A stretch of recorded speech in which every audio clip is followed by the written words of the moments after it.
Hi guys, welcome to my movie fan channel. My name's Tyler. Today's movie review is going to be for Wonder Woman 1984. If you guys are new to the channel, make sure you give me a thumbs up down below. Hit that like button and it really helps out the channel. Also hit subscribe and the little notification bell. That way you get alerts to when I post a new video, and that's really important. Sometimes it doesn't show up in these sub boxes.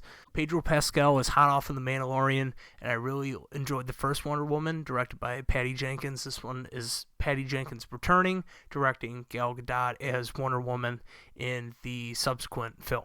So I had watched this movie with a friend who had never seen the first Wonder Woman. I started giving him a synopsis of what the first movie was about, and it started with a flashback, this movie. So I was like, maybe I don't have to do that. So I shut up and I let him watch it, and it was interesting to have his take and contrast that with my opinion on how the movie went. So in the flashback, in the beginning part of the movie, they basically cover the whole first film in like a couple lines. It brought him right up to speed. So we watched this competition unfold, and the whole purpose was just to show Diana that you can't take shortcuts in life, and that the truth is important, and if you cheat, that's a bad thing.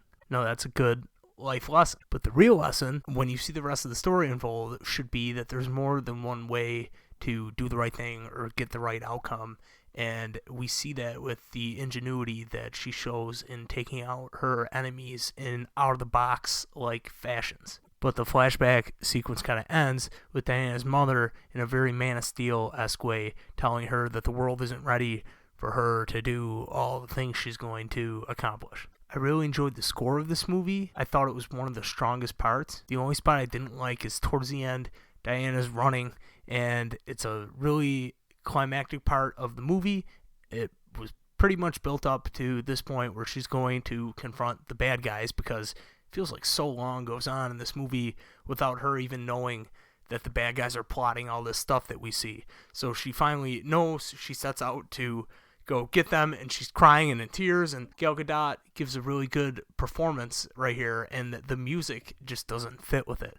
And she kind of takes off running and into the air, and the music is kind of like somber, and it should be like ass kicking, like get ready. It should be the guitar one that she gets later on when she's saving the kids and running after the trucks and stuff. That should kick in then, because that is like a vengeful, like she's running to go save the day but fight the bad guys. But to go back to the beginning and to touch on the score, when they cut to 1984 and it flashes big on the screen, that music is awesome. And then there's a scene that transpires in the mall with the fight there that music is also great. So the music really kicks ass in this. I think it's Hans Zimmer, and he just kind of knocks it out of the park, except for that one instance that I mentioned. But otherwise, I think the music's one of the best part. I also like Kristen Wiig, who was great in this movie. She plays like a nerd, and she's walking in, and when she first meets Gal Gadot's character, she drops her papers all over the floor, like a reference to Clark Kent. She's clumsy and she's awkward, and she looks up to Diana, who is really composed, has the ire of all her people at work and everybody that comes across her, because she's beautiful and strong and knows what she wants and stuff. So she wants to be like her, which is the catalyst for why she becomes a villain. I thought that her delivery of some of the lines she had wasn't the best, but then again, they weren't the best lines to start off with. So I think she did what she could with what she had to work with, and she was definitely my favorite part of the movie. Pedro Pascal, he was just kind of a run-of-the-mill villain and gave an average performance to me. The character wasn't anything special, and on a scale of 1 to 10,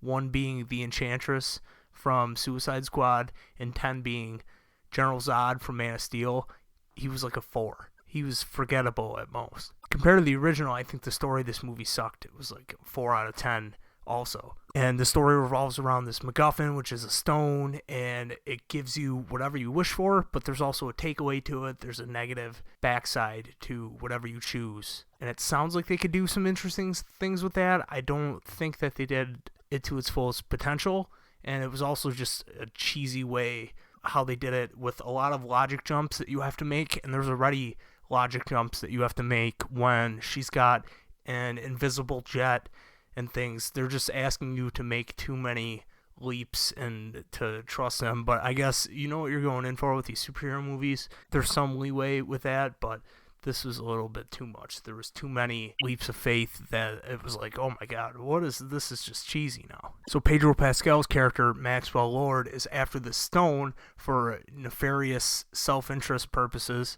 He ends up wanting to become the stone so that he can get everybody's wish at the cost of his own health. He does this and starts this big plot to take over the world and be this big oil man, successful money bags guy, because he thinks that that is what will make him great and successful. Kristen Wiig's character, Barbara Cheetah, is interested in him, but she wants to be like Diana, so she takes a stone and wishes to be like her. She gains all the powers that Wonder Woman has. Then eventually she also gains the cheetah-like appearance and abilities that she has at the end by doing another wish through Pedro Pascal. When Diana uses the stone, she wishes for Steve Trevor back. So we get Chris Pine back in this movie, which was awesome, and having him back was an interesting flip on the fish out of water story, because in the first movie, Diana was from another place.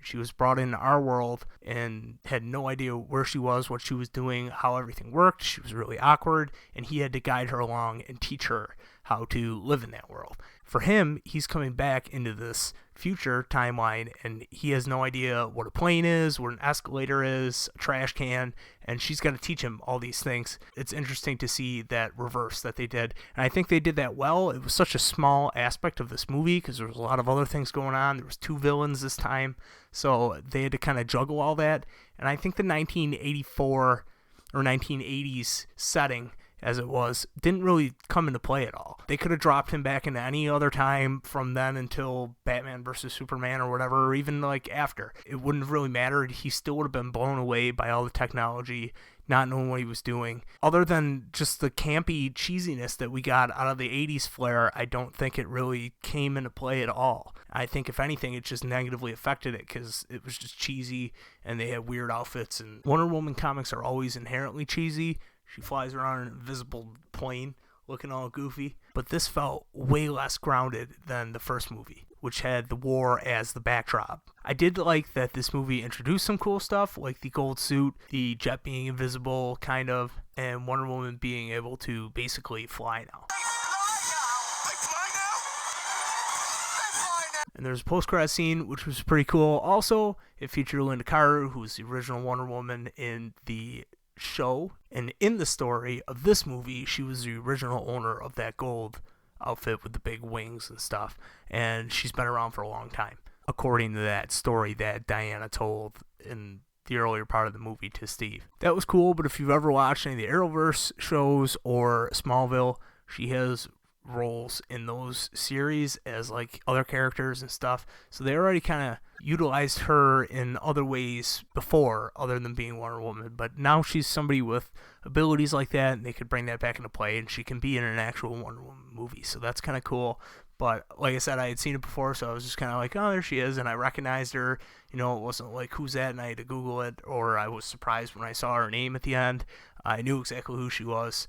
And it was just cool how they made it look like it was Gal Gadot walking, and then when she turned around, it wasn't her. I'm really excited for Wonder Woman 3, which I just saw an article that supposedly that's happening now. And Cheetah was my favorite part of this film. She's still alive at the end of that film, so maybe they can find a loophole, get around how she still has her powers, and she's like Diana and can live forever or just not age. I recommend this if you like the first Wonder Woman, if you like Gal Gadot as Wonder Woman, if you like some of the comics, because they do a lot of fan service with that. Gal Gadot was also really good as Wonder Woman, surprisingly, because she's not the strongest actress, but this role, Patty Jenkins really knows how to accentuate her strengths and hide her weaknesses. So again, she really did pretty good. They knocked certain aspects of this out of the park, and then other ones just kind of fell flat or were boring, or they could have did better but didn't, or if you just have HBO and you're bored. If you're not a superhero fan, just looking for something to watch, I don't think this will really be it for you.